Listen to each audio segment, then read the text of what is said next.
I'm over here nervous. No more fence riding. No more. We'll just have to wait and see what happened. No, not now.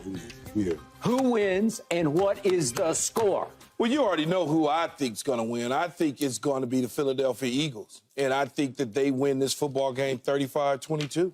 35-22 yeah, by 13? Yeah, I got to write that down. You should. That's why you should. It for posterity. You know, Shaq Leonard's been participating in some light drills. Yes, bring him on. Some work. Bring him on. Okay, I'm gonna bring him on. It's unclear what the role will be, obviously, where he would play at for them, but he's in the middle. If you look at Jalen Hurts' statistics in the last 2 games against the Cowboys, he's 2-0, 5 touchdowns to 0 turnovers, which is big, which is huge, right? This is a different football team, man. I understand what happened against the 49ers. It didn't look pretty. They didn't play their best football, although in the first quarter, it looked like it should have been or it was going to be 14 donut. If it's 14 donut, we may be looking at a different outcome and conversation in this particular Dallas Eagle game, because when you go up by 14, opposed to going up by 6, things just change. San Francisco and Kyle Shanahan and them says, oh, it's 6-0, we up by 1, it's 7-6. That is your mentality on how you would call a football game when you're calling the offense or the defense, because you now know you're in the game, opposed to being down by 14 and becoming more aggressive and trying to get back in it and all those sort of things. So it went San Francisco's way. But let's focus in on the Dallas Cowboys and their situation. When we look at what happened the last time Dallas played in Philadelphia, yes, Dallas and Dak Prescott, they made a run in the end. Ultimately, the results was a loss. Yes, stay in bounds. We've gone over that a million times. Gotta stay in bounds. The tight end has got to figure out how to get into the end zone. All of those things. But here's what I would say. When you are battle-tested, like the like the Philadelphia Eagles are against teams like Miami, who is now probably favored in the AFC to come out of there with the #1 seed, or you are battle-tested in overtime against the Buffalo Bills when it looks like Josh Allen can't do wrong. You look at those games and you start to say to yourself, oh, they understand what championship football is all about. There is one team, as Michael loves to scream and holler at me, that has gone undefeated in the National Football League, and they are in Miami. There's a reason. There's a reason there's only been one. Okay, because you are going to lose games along the way. When you win championships, every team, he's got 3, I got 1. We lost games along the way because we were not undefeated. But what we were was battle-tested. Something that I believe today, Sunday, Monday conversation may be a little different. But today, the Dallas Cowboys are not battle-tested. They are not. Seattle didn't count.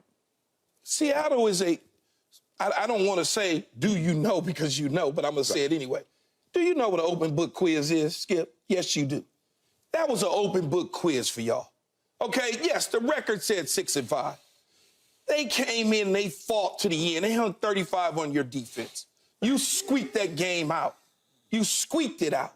Okay, they had an opportunity and a chance on their last drive to get in it and win it. They didn't, because in the end, they made bad plays, bad decisions. You guys capitalized on that. You got to be honest in this situation. This is a real test for you. Everything is aligned. Big picture, as you like to say. Big picture, right? Yep. MVP. Yep. What is Dak Prescott? You got a coach now that's coming back off of a surgery. What is that going to... Is he up? Is he down? Is he calling? How is he feeling? That's the point. All of those things. Can you get over that? Can you get over the focus on a Sunday night, national TV? Yep. The whole country is a-watching. You remember those games, Michael? When everybody is a-watching that played in their day games, they get home because they want to watch this. They want to see what Dak is. They want to see with CeeDee Lamb. Can CeeDee Lamb continue to step up? Or all of a sudden, does he shrink? Yep. Can Pollard become something? Can Micah Parsons battle Hassan Reddick on the other side and do the same things that he's capable of doing? All of those things are important, Skip. And in the end, I just don't believe, based on them being battle-tested and you going through a cupcake schedule at home in those 14-0 games that you talk about, having only beat one true 500 team based on the record in Seattle. That's it.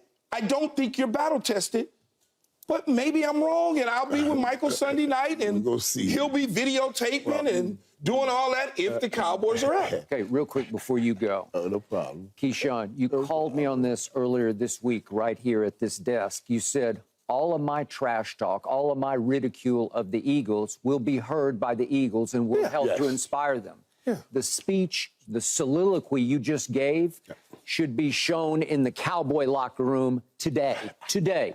Take the clip, show it. Mike McCarthy, They should show it. No, don't do it today. Do it Saturday night at the last team meeting. We'll Don't do it today. Do it at the last team meeting. do it. The last summer. Because if they need me to get them to win games, then I'm going to ask Jerry for some money because I'm going to keep doing it every single week if that's what they need. Well, and they shouldn't need that. So they should already know. Am I right, Michael? Yeah, they should already know. And they do, because Michael Parsons has spoke on this. And I understand what you're trying to lay down. You're trying to say they need a signature win. And this will be their signature win. I can dig it. And I'm not saying I don't buy into that or subscribe to that. Whatever, be a team with a winning record, because I told you they won 36. They projected to win 36 games over the last 3 years. There's only 32 teams, and we're still singing that song. You know what I mean? So I just set that over to the side and just leave it over there. But Michael Parsons has said this: they need to come out and dominate some team. They need to establish and make sure everybody understands that they're just going to just dominate a team. This is that team. This is that team that they need to show. Now, we've talked about how Dak played that fourth quarter. I'm going to need Dak to do that starting that first quarter, just like that. 173 he threw for in the fourth quarter at Philadelphia. 173 yards. So what's any different than what I said, what you said, and what Michael Parsons said? Well, no, because you're saying it as if the Cowboys, y'all ain't did nothing. Michael Parsons I'm saying, no, he's not saying we haven't done anything. He's just saying we haven't done this. There's a difference. There's a difference. You're saying y'all haven't done anything. He's saying we just haven't done this, and we're going to accomplish this part. That's it. That's all I'm saying. There's a difference. So you're right. He's right. He's right. Let's take this approach. Let's go and put it. And you got things working again with you here. Since that time we sat and I told you I went in an interview with Dak. Dak and CeeDee Lamb is the best quarterback wide receiver combination in the National Football League. The last 6 games. Right. The most yards and most touchdowns. Period. Last 6 games. Since y'all question this man and question CeeDee Lamb, they have stepped up and stood out. Stepped up and stood out. And so I allow, and we're okay with, hear these questions, and then I need them to stand up and stand out again. But absolutely, they need this win. And because Slade's hurt. He's been mispracticed with a knee issue. Banged up in the backfield, banged up, and the passing game is intact. That offensive line is intact. Yeah, Dallas, I got Dallas winning this game at a 34-24 rate. Also now, I need Dallas to get ahead big to try to take this run game out for Philadelphia, because Philadelphia is going to come and try to pound Dallas into the ground. You know, Dallas Goedert probably coming back too, though, right? He's supposed to come back, but he's limited. No, I'm just saying, I think he might be in a lineup at some point. Okay. It makes a huge difference in that run game, too. That's big. So, Keyshawn Johnson, I'm going to reiterate what I've said since the start of the season. Dallas is simply better overall, top to bottom, than Philadelphia. I'm going to boil this way down to simplicity for you. We have the #1 offense in the league, scoring the most points per game in the league. Understood. Against the defense that has plummeted to 24th in the league in points allowed. We have the second best offense on converting third downs. Philadelphia's defense, is dead last in stopping conversions on third down. Help me out. Do the math. I mean, that sounds mismatchy to me. No, and I'm not saying it's going to be a complete mismatch. You scored 23 against them the last time out, and their defense was the same. Our quarterback threw for 173 just in the fourth quarter at their place. I understand. It's hard to do that because if you multiply 173 times 4, you've got record smashing, right? Yeah. Again, I'm not saying he can throw for 600 yards, but he is coming off the momentum of knowing he shredded that defense, even though Reddick was all over him most of the night. Yeah. And you got me on this. If you say Terrence Steele is a mismatch for Hassan Reddick, you got me. Because if he goes Micah Parsons on us and just wrecks the game, you got us. If you tell me Jalen Hurts rises up and outplays Dak Prescott after the numbers I just gave you, you got me. But there's no way he's going to do that this team. And I got the utmost respect for Jalen Hurts as a leader and a big game, big playmaker. But this is raw talent. This is explosive. This is beyond what Philly can do on offense. And you love, as you call him, the AB11. Okay. And they're the key. That's the key to this game. He's the key. Devontae is the key. Maybe Goddard comes back. But they don't have the firepower that we have. They don't have the offensive line that we have when it comes to pass protection. They are protecting Dak like he's the Hope Diamond because he is our Hope Diamond. And he has reached a comfort zone with Mike McCarthy, the likes of which I still can't compute in my head because I'm having a hard time believing what I'm seeing. If Dak suddenly turns back into Quack Prescott and he's throwing ducks all over the lot and they're picking him off and running him back, you got me. But that's not going to happen because this is a new man, new time, new era with a new play caller in Mike McCarthy. But if you tell me Mike McCarthy has to sit up in the booth and call plays, you got me. If you tell me he just can't make it out to the field to call plays on Sunday night because he's coming off his appendix removed surgery, yeah, you got me. But I think he'll suck it up. As Dan Quinn said, he's a tough Irishman, and he'll be out there standing for 3 hours calling plays on the sideline. It's a lot of excuses that you're putting out there. No, I'm giving you here's what I would say. The only hopes you have. Here's what I would say.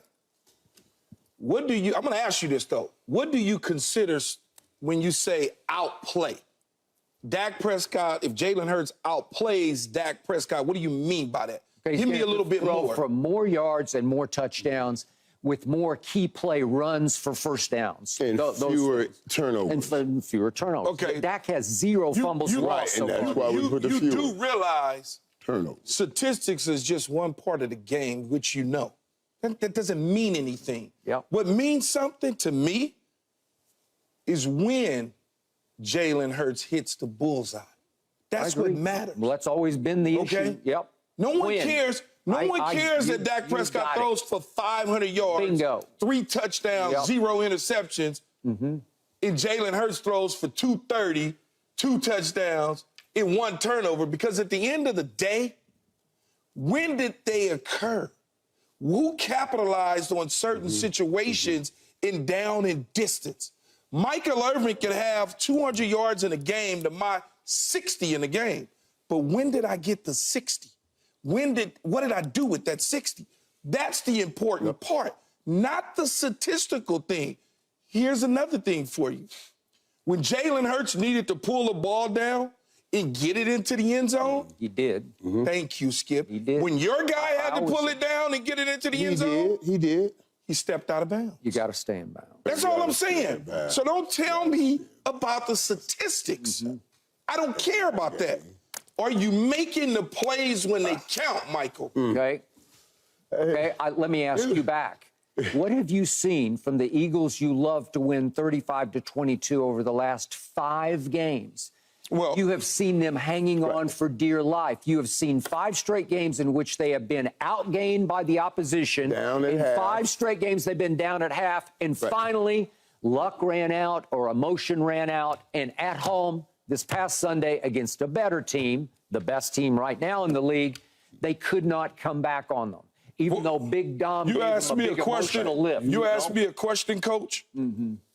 Miami 31-17 is what I seen. Washington 38-31 is what I seen. Against your Cowboys 28-23. They did in that. Kansas City 21-17. Yep. In Buffalo in overtime 37-34. That's what I seen. Okay. All those resulted in W's. W's. Okay. That's all I see. All right. Right, and credit to them. That's all I've seen. I see wheels wobbling, maybe one starting to fall off. I see lost momentum. I see questioning themselves quietly internally. I see a team that is ready to be beaten by a team that has won 14 straight at home. That's no small thing. I don't care if you're And they're playing talking about how important it is, right? And they're talking about in a row. Here's the problem that I have. Michael, go ahead. It was talking about. I just want to get Mike out too. Yeah, but really, and they're talking about that. So all you're trying to do now, we know the kind of talent each team has. All you're trying to do is stack the house with why this game is so important. And honestly, the Dallas Cowboys, this is a must-win for the Dallas Cowboys. Who is it more important for? It's way more important to the Dallas Cowboys. Okay, I'll buy that. No, you have nobody's arguing, not arguing. Because if you lose this game, you have no shot at winning the division more than likely. This gives you a shot at still winning the division. You have to go on the road most likely. And become the fifth seed and do all. Yeah, we can understand all of that. But to that, now we're not diving into all of that. You don't want right to now. dive into it. But I'm not overly afraid of that because that same thing you just brought up, yeah, he was 2 inches out of bounds in that stadium. If you got to go back, that's fine. Now, I'm not necessarily want to go see San Francisco just yet. We'll talk about all that later because right now we're dealing with Philadelphia right now. And I'm telling you, I feel real good about what's about to happen in Texas on the 10th right now with the way this thing is played out. I'm expecting a big game, and I'll tell you guys why I talked about AB11. AB11 is a big dude. That's the only reason I'm worried about it. And Deron Bland just had an issue with that big dude. Yeah. I'm just telling Dan Quinn, I know we play a lot of man-to-man, but you can shade that safety over towards AB11 and just make them think he's doubling down. Then at the snap, the safety can move back towards the middle of the field so you can get his attention. So essentially what you're saying, give him some help with. No, I understand. So he needs help. He needs help, is what you're saying. Because I said give him some help. Because you're saying to me, it's what I'm hearing in my ear, is that if in fact Seattle had stayed with the same game plan that they had in the first half, the second half, and featured that star receiver instead of going away from him, we might be even having a different conversation about the Cowboys and the Seahawks. Maybe Deron Bland would have another pick six. Right. Well, that pick six was on Lockett, not on Metcalf. It wasn't a pick six. It was just a pick. I'm sorry, a pick. Yeah. That was on Lockett. That wasn't on Metcalf. But what Michael was saying, based on listening to a receiver talk to another receiver, is that if they had stayed in that same game plan in the second half, that would have been another L on y'all record. Well, I'm just doing the skip. All right. So I will end this with two quick predictions. I say that by Monday morning, Keyshawn Johnson will sit in that very seat he's sitting in and say the Eagles were overrated. Like, he'll move the goalpost one more time and say, still haven't beaten anyone. You can never say they were overrated. You cannot say that. I'm going to sit in this seat and laugh my ass off at you is what I'm going to do. All right. You cannot I'll be right here ready for battle on No, you're not. You're going to start blaming. You will come in. You're going to blame the head coach. He can't coach. No. You're going to blame Michael Parsons needs to show up. You're going to blame Dak Prescott. This is why I don't want to pay him the money. This is what you're going to do. Not this time. Okay. Not this time. You know what? As you would do me, Skip, you know what? We got that on record. So that's on tape. I'm on tape. I got Dallas 36, Philadelphia 20, 36-20 by 16 as a 3.5-point favorite. Here we go. Yeah, that's bulletin board material you just gave. Oh, Lord have mercy. Put that on the bulletin board there, right? Thanks for watching, Undisputed fans. Do you want more highlights from the show? Make sure to click that subscribe button for all the exclusive content from Undisputed.